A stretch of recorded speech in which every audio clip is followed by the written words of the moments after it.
Hello friends, स्वागत है आप लोग का हमारे एक और न्यू वीडियो में। और फ्रेंड्स, आज की वीडियो में मैं बताने वाला हूं कि अगर आप अपने फ़ोन में स्क्रीन रिकॉर्डिंग करते हो और उसमें आपका साउंड रिकॉर्ड नहीं होता है, तो उस प्रॉब्लम को कैसे आप ठीक कर सकते हो। तो इसके लिए आपको अपने फ़ोन के सेटिंग्स को ओपन कर लेना है। जैसे आप अपने फ़ोन के सेटिंग्स ओपन करोगे तो कुछ ऐसा इंटरफेस देखने को मिल जाएगा। देखिए, यहाँ से आपको नीचे आना है। देखिए, नीचे आने के बाद यहाँ से आपको एक ऑप्शन दिखेगा, देखिए एक्सेसिबिलिटी एंड कॉन्वीनियंस का, तो आपको इस पे क्लिक करना है। जैसे इस पे क्लिक करोगे तो यहाँ से नीचे आना है आपको। थोड़ा-सा नीचे आना है, यहाँ से आपको एक ऑप्शन दिखेगा स्क्रीन रिकॉर्डिंग का, इस पे आपको क्लिक करना है।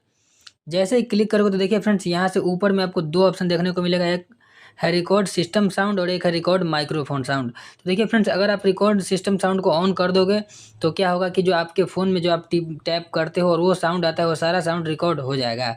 और सिर्फ़ आप अपना साउंड रिकॉर्ड करना चाहते हो, जो आप बोलते हो स्क्रीन रिकॉर्डिंग के दौरान, तो उसके लिए आपको देखिए ये ऑप्शन मिलेगा रिकॉर्ड माइक्रोफ़ोन साउंड का, इसे इनेबल कर देना है। देखिए, जैसा कि मैंने पहले से इसे इनेबल कर रखा है।